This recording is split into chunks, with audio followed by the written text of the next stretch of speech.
All right. So moving right along. Will, this question is to you. If God is unscientific or doesn't exist, why do all types of scientists, secular and religious, happen to believe or believe in religion? Um, so I'll leave it there. I, Um, I don't know if I asked that question as well as I could have, but I think you get the gist of it. yeah. Why are there religious scientists? No, it's just that a question that's been posed to me is that people have this belief that God doesn't exist, and a lot of people say that it's incompatible. I'm one of them. I think that religion is incompatible with science because of the scientific method.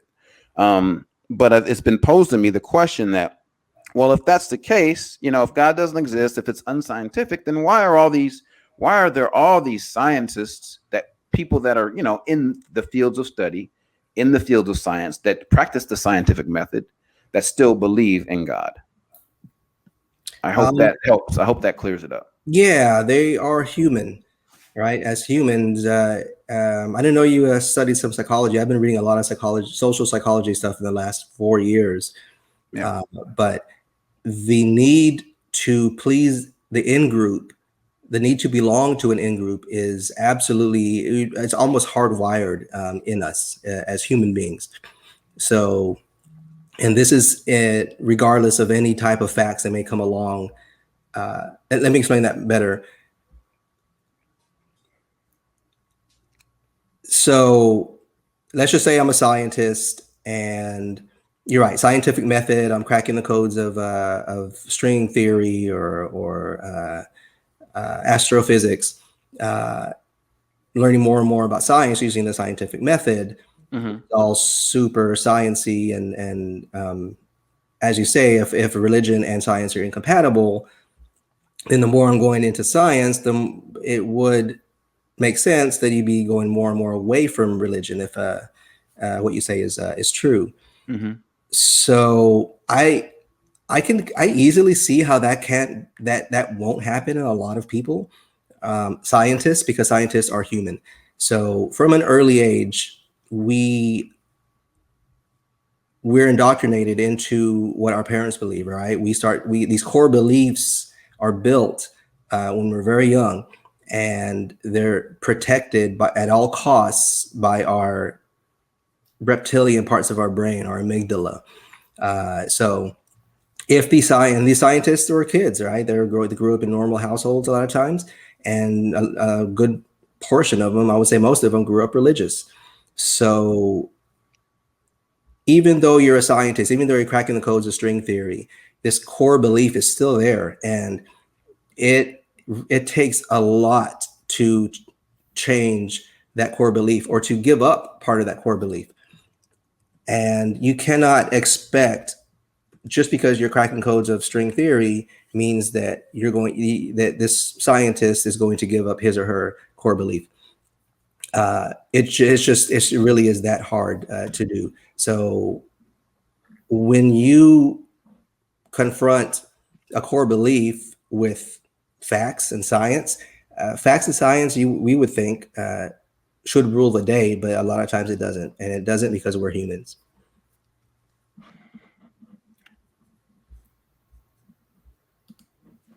Sam, anything? Um, so I've always wondered about this. Like whether it's scientists or not scientists, that's actually, and well, you could probably recommend some books for me because here lately I've been thinking about this, how after seeing tons of debates and this and that, you have all kinds of people looking at the same data, right? And they come to different conclusions. One becomes an atheist, one becomes a theist, right? Uh, then you have people that were atheists become theists, and vice versa.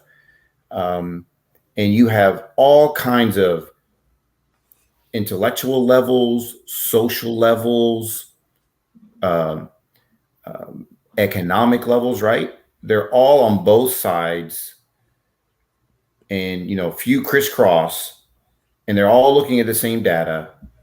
I would hope they're all looking at the same data. And I'm like, why? Why do we come to such opposite conclusions? And I really don't know why. I don't know why. I could sit here and give some flippant answer, but that would be probably my next thing of really trying to understand. And I don't know if it's going to be able to do some broad brushstroke versus taking the individual circumstance. But it's always been interesting to me after doing this now for a lot of years. It's like, why do people look at the same data, same information, same evidence, and come to a separate conclusion, a different conclusion? It kind of depends. Let me say something real quick, Mac. Delicious. It kind of depends on what you're looking at. So, for instance, if you and I are looking at the sun, and I say, "Hey, that's nuclear fusion going on in there," and you say, "No, that's a big pile of wood burning," back in the 1300s. It couldn't be proven. We just shrug and say, "Oh, we don't know." But fast forward, science does this thing. We now know it's nuclear fusion and not a big pile of burning wood. If we're in the 1500s and we see a lightning bolt, if you say, "Hey, that's an electric discharge from sky to ground," and I say, "Well, that's an angel, mad, the wrath of the gods." We'd shrug, we don't know. But then fast forward, science does this thing. We understand that you were right. It's an electrical discharge. So those are more objective things that in the past were unknown and now are known. And that trend continues as science moves forward. That unknown area where supernatural beliefs exist shrinks and shrinks. So I don't want to say that, oh man, now we're talking about, does God exist? We're never going to know that. There's never going to be any evidence. Man, they didn't think we'd ever know what stars were made of, or that we'd land on the moon. So I don't think it's impossible to know that. I think it's going to take a while, but that's why I'm saying you look at two separate things of data and come up with two separate answers. Maybe it's just because we just aren't there yet. We don't know. Right. But I like, when you look at the current data, right? So you see these debates, right? And so you see these guys look at these different arguments, right? Whether it's the cosmological argument, the moral argument, fine-tuning argument, how non-matter came from matter, abiogenesis, evolution versus non-evolution, whatever, right? They look at all the data. They're looking all the same scientific data, right? And again, you have these, not me, right? But you have these super uber smart people that are debating on you are super uber smart, Sam. Say that again. You are super uber smart. Yeah, thank you. I appreciate that. But you look at that and you're like, they're seeing the same data, and yet they come to a completely different conclusion. And I don't know why that astonishes me. I don't know. Like, again, I really want to get to, I think there's something there. I don't know what it is. But I think that is where we should be going towards. Yes, new data is going to come up, and science is going to change. Like, we're going to find out new things and more awesome things and blah blah blah. And people could use that for like, oh wow, look, that is good evidence for God. And they're like, no, that's not good evidence for God. And so it's like, why, right? Because that's always going to be the case, right? Even if we come up with, science is going to come up with more fun stuff, more awesome stuff, more discoveries that people on either side will actually either solidify their position, or actually sometimes will make them, very few times they'll make them flip flop, right? But it's like, we'll get there, man. We'll get there. Just the sun example, right? There's no argument that nuclear fusion happens in the sun, right? So you'd be hard pressed to find anyone now that still believes that it's a big pile of wood burning. So it's accepted science. Evolution is accepted science, as accepted as gravity. So I think the time will come. We'll get there. We're not there yet.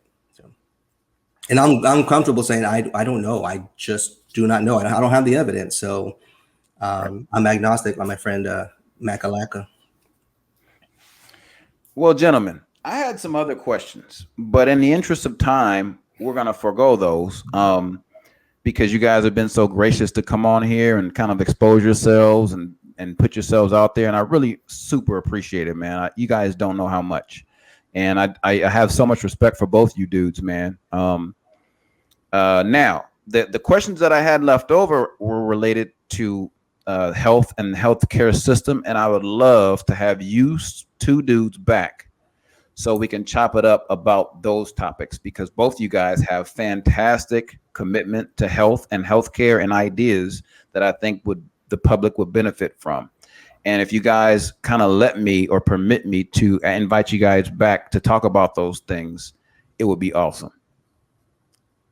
I'm in. Yeah, good. Awesome. Sounds good. So with respect to this topic, parting shots, I'm going to give each Sam, Will, and then I'll have a parting shot with my ideas about this particular topic, and then we'll cut it down. Yeah, I don't know if we want to do like this final speech. You know what? I love this stuff. I love the fact that we can just sit here, share ideas, discuss ideas, and at the end of the day, we can still go out and have a beer. Like that's what I've always wanted. You know, I think that's what we're supposed to do, right? That's us having just an open, honest conversation and just really understanding each other, instead of just saying, oh, well, you're an atheist and I'm a Christian, so therefore you should believe this, or, you know, you're a Christian, you believe this way, you're an atheist, you believe this way. And I just think knowing the person, getting to understand and know Will, getting to understand and know you, Mac, is to me way more than, well, Mac is an agnostic and Will is a self-professed atheist. That to me is just, I think, you know, you see that on the internet and it's hogwash. But yeah. So I appreciate y'all giving me the time just to kind of even just get to know you guys a little bit more. Will? Yeah, for me, yes, I'm an atheist. I'm also a secular humanist. I just want to make this world a better place. Like, for instance, when I volunteer at the food bank, I'm there on the line working hard. I'm shoulder to shoulder, elbow to elbow with a lot of different people, Christians, Hindus, whatever. And I'm proud. I mean, it fills my Black atheist heart with joy to be on that line with those people, making this world a better place. So that's my goal. At the end of my life, I want to smile and say I've left it a better place. Really, my goals are to decrease suffering, increase justice, increase well-being for as many people as possible. So that's what drives me. And that's it. I'm not anti-religion. If you are a believer and you're not hurting anyone, man, I would go out in the streets and fight for your right to hold your beliefs in this country, along with all the other beliefs. Absolutely. But I do not want that belief to hurt other people in this country. And that's what I push back against. Awesome. You and I have similar beliefs about that, Will. I think that, I think that it's more likely that man created religion than the other way around, God creating man, and vastly more likely. And I do believe that religion is incompatible with truly operating the scientific method, because there are steps in the scientific method that you can't get past with religious observations. And I also do believe that, believing in a religion is a philosophy, but it's a philosophy of ignorance, like trying to explain what you don't know versus seeking out what you do. Now, with that said, if you are a believer and in believing you are better to your fellow man than you would be without it, then that's exactly what I want you to do, because ultimately I want this world to be a better place. Now, I'm going to throw something out there as a kind of a parting shot. I think that if everybody dispensed with any organized religion and just operated based on the golden rule, and I know that sounds freaking simple, but I feel like the world would have already been a ton better place, because it's so much harder to manipulate the golden rule than it is organized religion. Outside of that, I will leave it there. Gentlemen, again, fantastic talk. I think that you guys are awesome, and I wouldn't have you on if I didn't have the greatest amount of respect for you guys. Thanks for coming on, and hopefully we can have another discussion regarding healthcare in the near future. Thank you. I love it, man. Thank you so much. Awesome, Yeah, guys. take care. Yep.